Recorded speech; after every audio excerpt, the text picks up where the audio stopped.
must say that our visit to Niger has been very fruitful, and that it has just opened an avenue to start talking. ECOWAS envoy to Niger confirms channel for diplomacy now open. Galore of promises and assurances as more ministers resume at duty post. Especially that they are quite neglected and also relegated. And I want to commend you all for also remembering them. Better days ahead. First Lady assures Nigerians promises to champion the cause of widows and dependents of fallen heroes. Hello and welcome to the Network News. I am Olajide Bello, and joining me from Lagos is Adeola Komiakuri. Remember, you can watch these news live on our website nta.ng/live and also on our other social media handles displayed on your screen. Our efforts have continued towards a resolution to the political crisis in the Niger Republic, with President Bola Tinubu in receipt of a report of the ECOWAS envoy to Niger. Former heads of state, General Abdulsalami, who visited the Nigerian military junta. President Tinubu, who is the chairman of the West African Regional Bloc's Authority of Heads of State and Government, received the former head of state at the president of ECOWAS Commission, Omar Toure, with the National Security Advisor, Nuhuri Badu, also in attendance. General Abdulsalami believes the effort of the bloc, led by President Tinubu, is yielding results towards an amicable resolution of the crisis. Our visit to Niger has been very fruitful, and that it has just opened an avenue to start talking, and hopefully we will get somewhere. We made their own points, and then I made my report to the chairman of the ECOWAS Heads of State and President. He will now consult with his colleagues, and then the ding-dong starts, and we'll get somewhere. Hopefully, diplomacy will see the better of this thing. Nobody wants to go to war. It doesn't pay anybody, but then again, you know, our leaders have said, if all fails, and I don't think all will fail, we'll get somewhere. We'll get out of this mess. General Abdulsalami Abubakar speaking there. The President has directed the Director General and CEO of the National Identity Management Commission, NIMC, Engineer Aliu Abubakar Aziz, to proceed on a 90-day pre-retirement leave with effect from August 24, 2023, leading to his eventual retirement from service on November 24, 2023. A statement by the Special Advisor to the President on Media and Publicity, Ajuri Ngalale, indicates that the President also approved the appointment of Engineer Bisoye Koka Odushote to serve as the Acting Director General and CEO of the Commission for a 90-day period with effect from August 24, 2023, after which a full term of 4 years will begin as the substantive NIMC Director General CEO from November 24, 2023. President Tinubu did also approve the appointment of Honorable Yusuf Buba Yakub as Director and CEO of the Directorate of Technical Aid Corps, DTAC. This follows the recent expiration of the tenure of the former DTAC Director and CEO, Dr. Pius Osunyikomi. This appointment takes immediate effect. More ministers have resumed duty, pledging commitment towards good governance and socio-economic growth. Ruth Aguele has a compilation of those who resumed today at the various ministries. Hard times await bandits, terrorists and other criminals across the country, following the proposal for a timeline to end security threats by the Ministers of Defense and Police Affairs. The Minister of Defense, Mohammed Badaru Abubakar, and Minister of State Defense, Mohammed Bello Matawale, on assumption of duty, task personnel to redouble efforts in promoting internal security. the Minister of Police Affairs, Ibrahim Gaidam, and the Minister of State Police Affairs, Iman Suleiman Ibrahim, on assumption of duty, gave assurances of a police force that will be efficient, professional, and accountable for the well-being of the society. Similarly, Minister of Budget and Economic Planning, Abubakar Atiku Bagudu, has promised to hit the ground running by initiating policies that will drive the country's economic growth to double digits. Both the Minister of Education, Mamman Tahir, and Minister of State Education, Dr. Tanko Yusuf Sununu, pledged to turn around the education sector in a short time as they seek for support from the staff of the ministry to achieve the mandate. Dignitaries who graced the reception in honor of the Minister of Labour and Employment, Simon Bakola Long, in solidarity, expressed confidence on his ability to manage arising issues and the right mediator between government and labour unions. The Minister of Niger Delta, Abubakar Momo, has made a commitment to fast-track major physical development of the region during a reception in his honor. On his appointment, just as dignitaries expressed delight in his ability to deliver on the mandate. Prominent sons and daughters of Osun State rolled out the drums to celebrate one of their own, appointed as Minister of Marine and Blue Economy, Adegboyega Oyetola, who expressed confidence in exploring the concept of sustainable use of ocean resources for economic growth. In Abuja, Ruth Aguele, NTA News. Now we know almost all the new ministers have formally resumed duties at their various posts after yesterday's inauguration by President Bola Ahmed Tinubu at the State House Conference Center in Abuja. While expectations remain really high, as acknowledged by the President himself, public confidence in most, if not all, of the newly sworn-in ministers is buoyed by their antecedents, qualifications and expertise, with most Nigerians eagerly awaiting the ministers to roll out initiatives tending towards Nigeria's recovery, its development and greatness.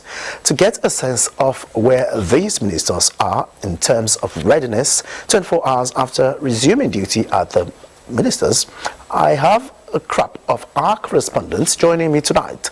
Lady, gentlemen, thank you so much for joining me tonight. I reckon, and the question that applies to you all is whether within the last 24 hours you still do get the sense of urgency from these new ministers to deliver on the task at hand. I will begin with our man at the State House, Musbah and Wahab.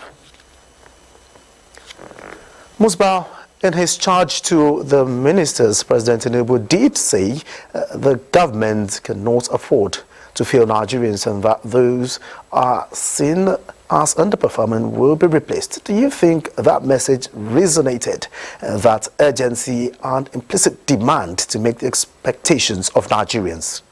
Musbah. Very well, Olajide. It actually speaks a volume of the knowledge that the president has about the situation in the country. It shows that he knows what is in for. Of course, he has said it severally that he campaigned for this, he would not complain. And of course, he knows about the challenges that we are having in the country and is ready to go for to face those challenges, particularly the economy, security, and some other sectors that need urgent attention. And of course, one thing that the president has been able to carve a niche for himself on is setting high standard for himself, and of course getting the right people to help him achieve those to get the work done. And you can always trace that back to his days as the governor of Lagos State, where he recorded some achievements in education, medical line, and of course the revenue renaissance. But he was able to achieve raising the internally generated revenue profile of the state from barely 500 million naira to about 7 billion naira by the time he left office in 2007. And some of those who worked with him then as commissioners or chief of staff, later became leaders in their own rights, some of them became governors, and of course some became ministers. Musbao, many thanks. I know you do have loads of information for us, but quickly, next I will cross over to NTA business correspondent Benny. The economy is in the thick of Nigeria's road to recovery and development. The new Minister of Finance is incidentally the coordinating Minister of the Economy. What do you think of some of what he did say yesterday in terms of KPIs and how he is heavily investing in reversing Nigeria's import-export imbalances? Okay, thank you, Olajide. Talking about key performance indicators, as the coordinating minister of the economy indicated yesterday when he assumed office, I also want to bring to our notice that him being the coordinating minister, you also have under the finance and economy, you have industry, trade and investment minister who also assumed office yesterday, and today we had the minister of budget and national planning also resuming office. Three of them are of the view that enough of talk shop. It's time to actually walk. Walking the talk for them means fiscal policies must have proper handshake with monetary policies, and that we have seen being kicked off from the inauguration of Mr. President, where he indicated that there are going to be reforms in these sectors. For the monetary sector, the government has promised that small businesses, medium businesses are going to be encouraged to thrive for us to have a productive economy. And in that sense, tax reforms have been introduced. That is on the fiscal side. And they are saying we have more than 50 different taxes.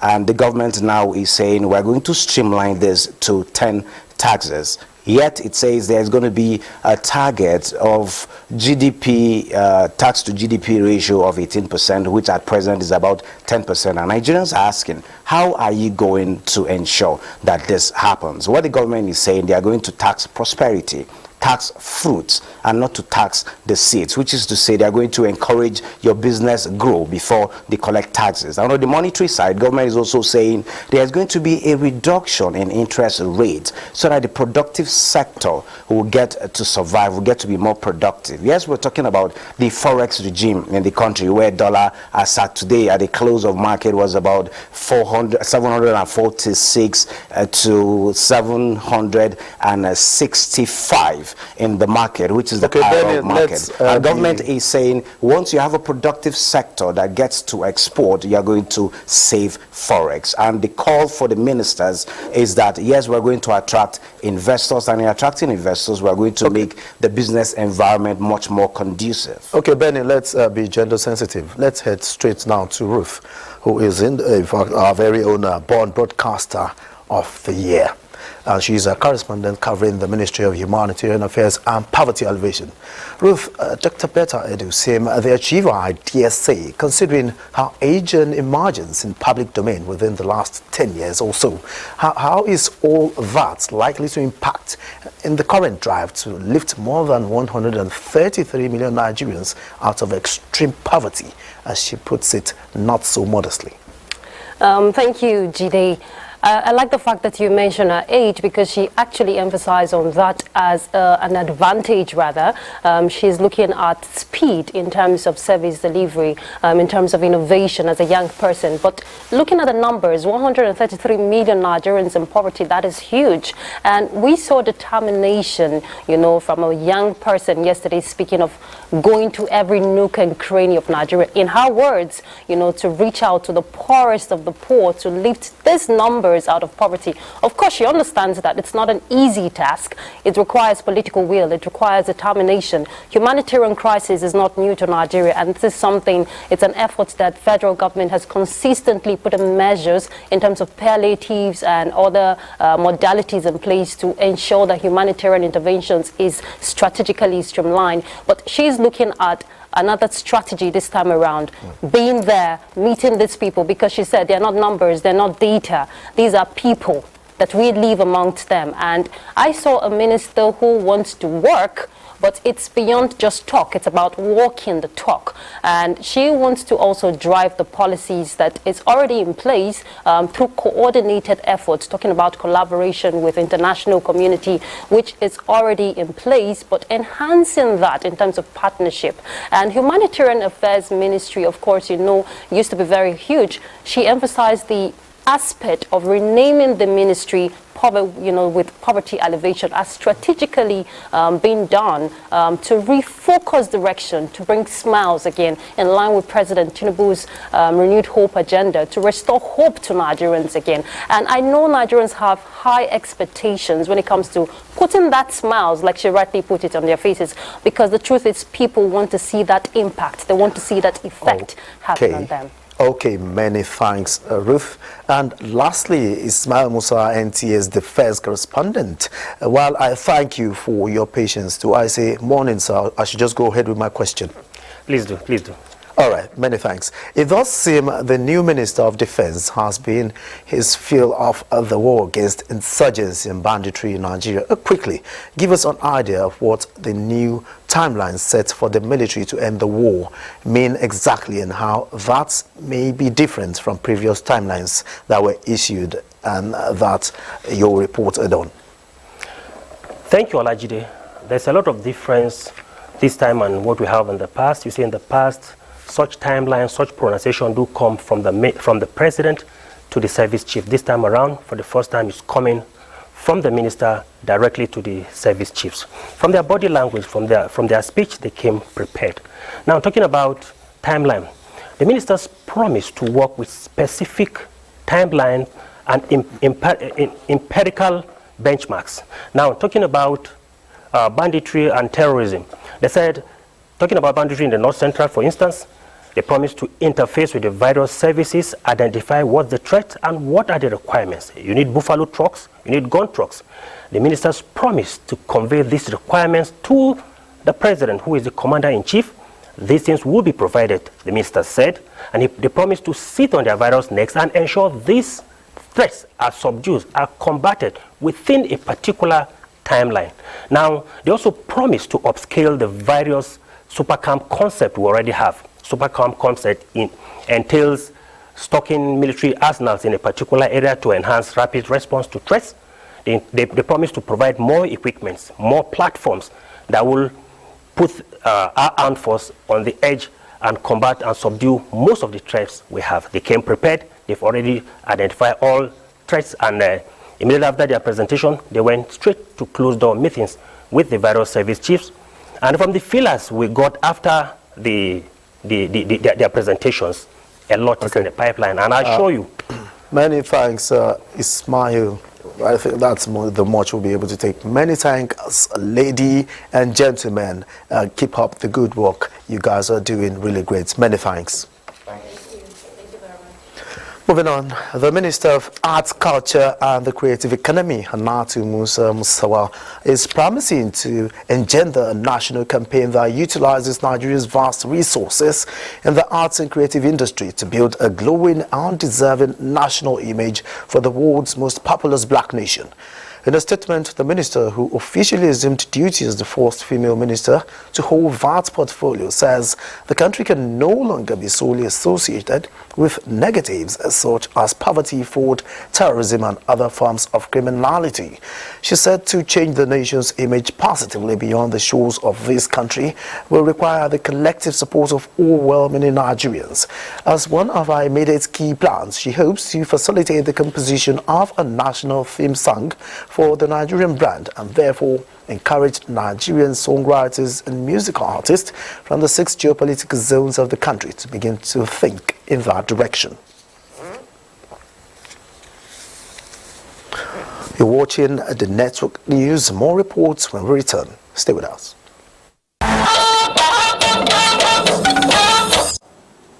Glad to know you're still there. While the federal government continues to evolve measures that will guarantee a better future for the country, Nigeria's First Lady Oluremi Tinubu maintains that efforts to soften the impact of the ongoing reforms on widows and other dependents of fallen heroes must be prioritized. She stated this when she received the wives of service chiefs and the acting Inspector General of Police in the villa. State House correspondent Adeni Itawo reports that the First Lady also granted separate audience to the newly sworn-in Ministers of Women Affairs and Tourism.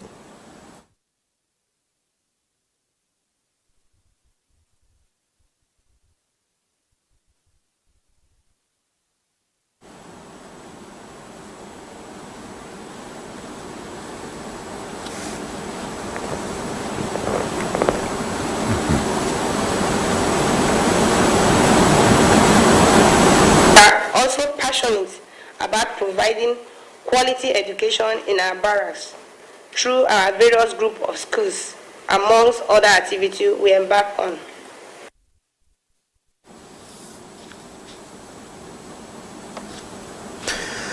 And in faraway South Africa, Vice President Kashim Shettima is flying the Nigerian flag as the BRICS member countries meet to discuss trade and other development issues among themselves and other invited-friendly nations. Of course, there are several issues of interest on the table, and Nigeria is hoping to take advantage of the summit by ensuring that talks and deliberations with other nations transit to direct foreign investment. Our State House correspondent Abdurrahman Jubila is on the Vice President's entourage to the summit holding in Johannesburg, South Africa, and he now joins us for more on the summit. Good to see you, Jabrila. Good to see you, Olajide. Good evening. Yeah, I hear the Vice President Shettima is expected to make some presentation at the summit on the last day of the event. What are the likely issues he is going to raise? The BRICS summit is coming together of 5 countries. The top agenda is economic development, and you know Nigeria is the present administration's commitment towards the diversification of the economy.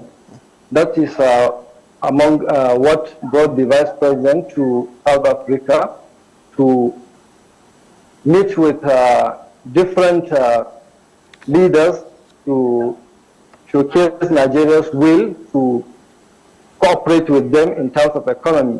And even this afternoon, the Vice President was at the exhibition center of the BRICS, where even Nigerian products were displayed there, and other countries too displayed their products.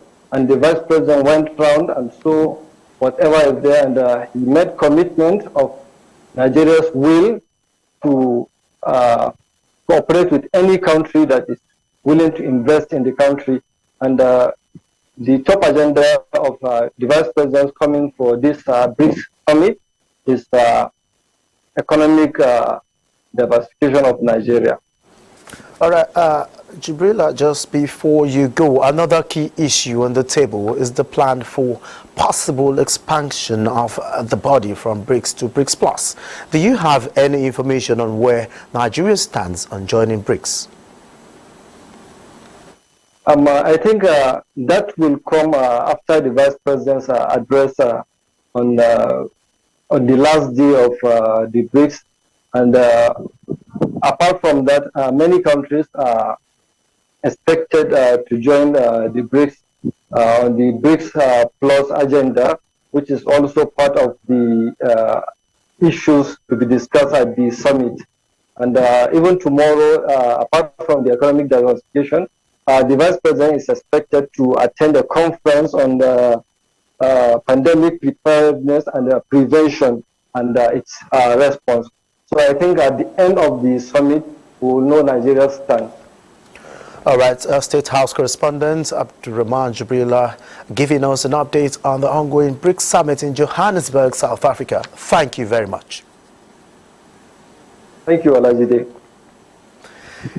In the meanwhile, Vice President Kashim Shettima earlier today visited the Gallagher Convention Center at the BRICS Exhibition Center with a view towards attracting business and trade partnerships. Our man on ground, Abdurrahman Jibrila, tells us more.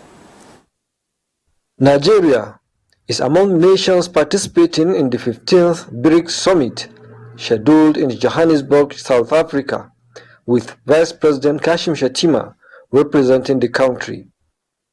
This exhibition center serves as a platform for showcasing products and services from the BRICS countries, as well as business-to-business interaction aimed at increasing intra-BRICS trade and investment.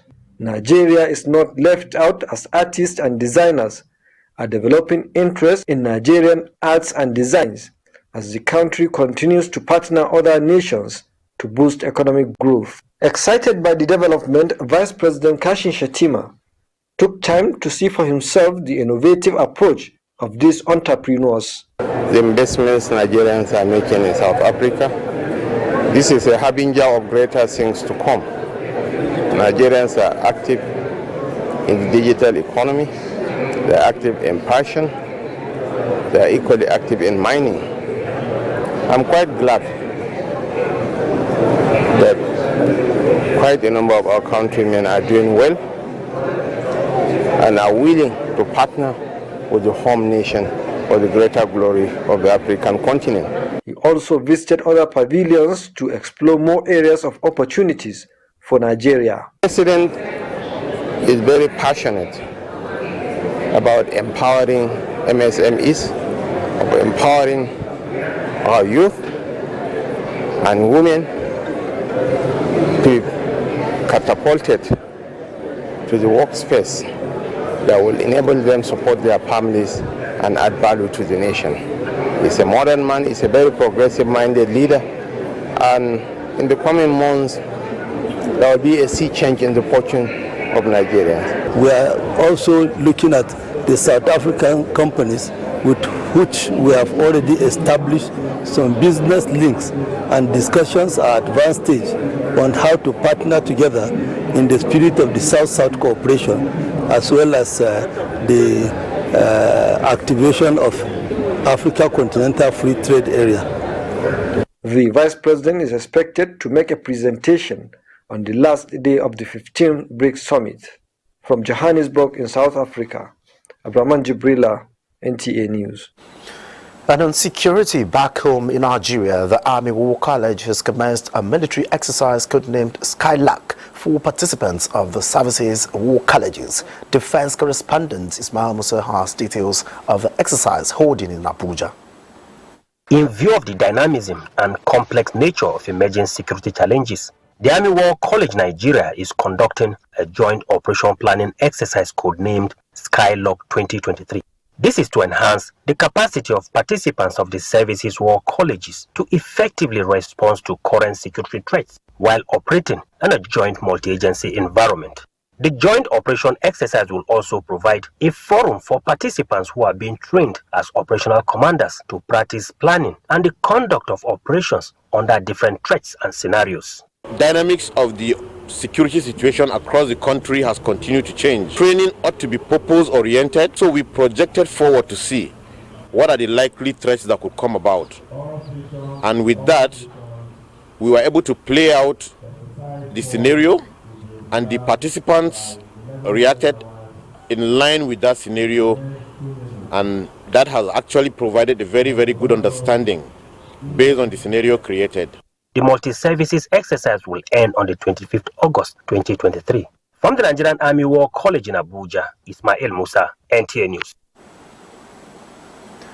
And away from security matters, Nigeria's oil-rich region is set to witness massive development in the area of infrastructure, going by some recent interventions by the Niger Delta Development Commission.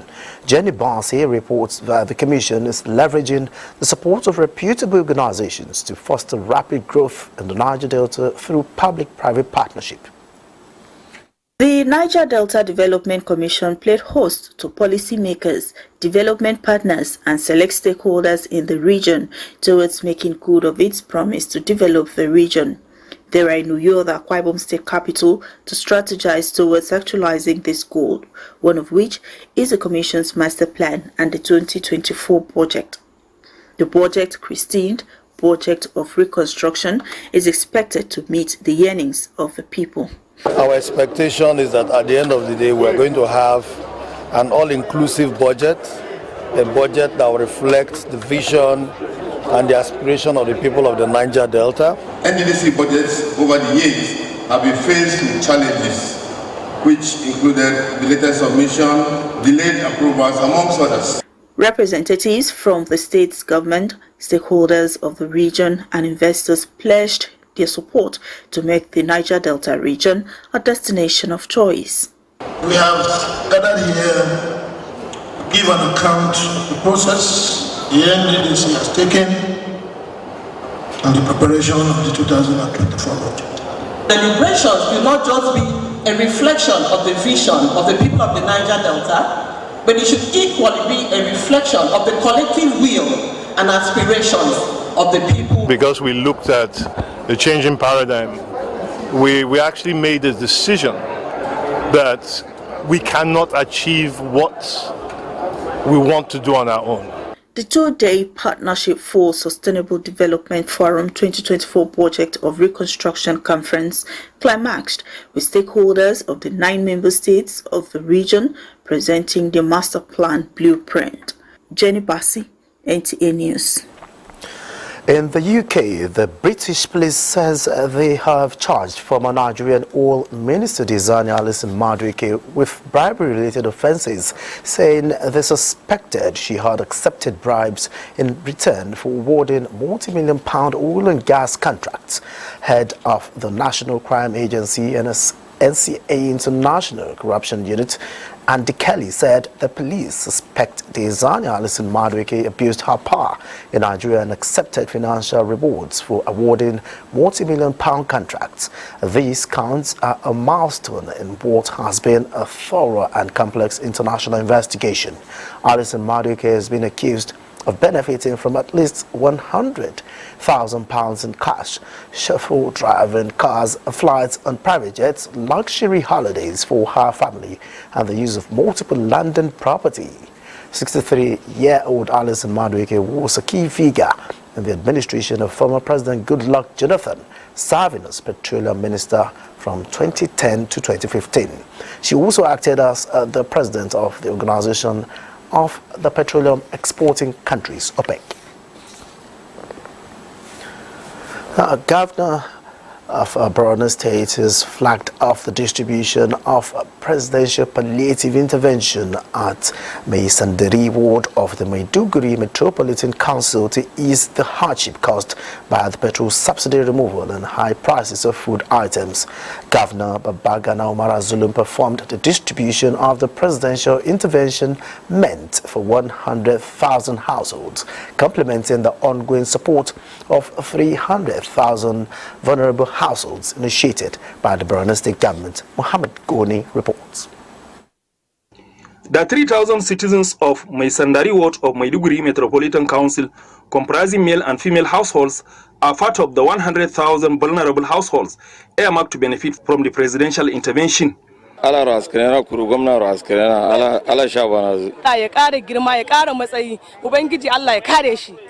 Zulum noted that President Bola Tinubu approved 5 billion naira for each state, with each receiving 1 billion naira worth of maize grain and 4 billion naira cash to buy rice for distribution to citizens. This program is supported by the federal government, state government, and local government. Under the distribution exercise, federal government has provided 52% of this funding as grants to states, 36 states of the federation, while 48% of this funding has to be paid back. Governor Zulum also inspected ongoing construction of Gamboru Model Senior Secondary School to provide access to secondary school education to the teeming youth in the area. In Maiduguri, Mohammed Goni, NTA News. Time now to join Lagos for stories making the round from that center, and Adiola is our guide. Adiola, it's over to you. Thank you, Olajide. Investing in the capital market and seeking alternative returns, among other strategies, will serve as safe haven during this time of persistent increase in the general price levels. Financial experts gave these suggestions as a way to mitigate inflation in the country. Amaka Owo reports. The capital market reacted positively to the reforms made by President Bola Tinubu-led administration, which include harmonization of the naira and removal of fuel subsidy. However, there has been issues of domestic and importation inflation, which rose to an all-time high of 24.8%. Highest upward contribution came from the food and non-beverages sector. It was put at 12.47%. Experts say there is need for more disposable income as a way to stay afloat. What people can do is to look at other alternatives, things they can do to be able to generate returns. Look at what you can do. One, maybe engage in agriculture for those that can do even subsistence agriculture to be able to provide certain things for yourself. We advocate capital markets as a way that, as an alternative to savings. If you come to the market, you pick the right kinds of assets, and we do have several asset classes as well, from the not very risky to the somewhat risky assets, depending on your taste. They urged government to redouble efforts for an all-inclusive economy, as they say there is light at the end of the tunnel. On the government side, I think more effort needs to be made in securing our main source of foreign exchange, which is the oil, crude oil market, and making sure that the production volumes are sustained and increased to our threshold within our OPEC quota, and then as well as securing the oil to be sold and for us to get the income back into the central bank. We have to make sure that we are building an economy that creates jobs for people, because people need to have jobs to be able to afford to take care of themselves as well as their families. And once we put enabling environments in place, we're able to leverage on the assets and investments that we have. We think that we can grow the economy, bake a bigger cake, so that there'll be a lot more for Nigerians. It is expected that the Nigerian economy will experience a rebound going by measures put in place by the present administration. In Lagos, Amaka O, NTA News. Golden Penny Foods, maker of the popular brands of pasta and noodles in Nigerian markets, has unveiled a new and improved chicken flavor with a strong marketing campaign to drive a new golden chapter for the brand. Lynn Leneke reports.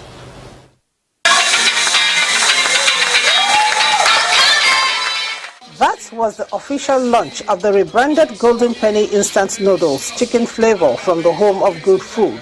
The product, according to manufacturer, is available in 70 grams and 100 grams package, made from quality wheat and oil with rich sweet taste. It's now compressed into smaller sizes of unique and attractive package with same quality. If you're a consumer that appreciates Golden Penny, and in this particular category, to have the confidence and belief that you're going to get the quality, then come to our noodle, because the chicken flavor is fantastic. Management of Flour Mills Nigeria PLC is also marketing the popular brand with the I Want What I Want campaign, adding profitability to customer satisfaction. I want what I want, when I want it, where I want it, and how I want it. What that simply means is that we are guaranteeing supply, consistent supply of the product, so there will never be any situation of out of stock in the market. The campaign will be on digital, it will be on radio communication, you see our outdoor, there will be a lot of trade activities, neighborhood storm, in trying to make it available to the consumer. The product is affordable, and the product is tasty, nutritious, and non-soggy, and it has all the nutritional value that we can think of. For over 60 years, Golden Penny Foods has continued to bring families together with its deliciously tasty and nourishing brands. The taste is different now, a very, very good product in the market. As a brand under Flour Mills Nigeria PLC, Golden Penny says it is committed to delivering high quality and affordable food products to Nigerian homes. In Lagos, Lynn Lenake, NTA News. And those are the reports from Lagos. Let's remind you that you can still follow this news broadcast live on our website at nta.ng/live and on our other social media handles displayed on the screen for updates. It's time to take some more messages, more news when we return. Do stay. Many thanks for being there. Now we'll now take you back to the story of the First Lady, confirming that priority will be given to better the lives of Nigerians independent of fallen heroes.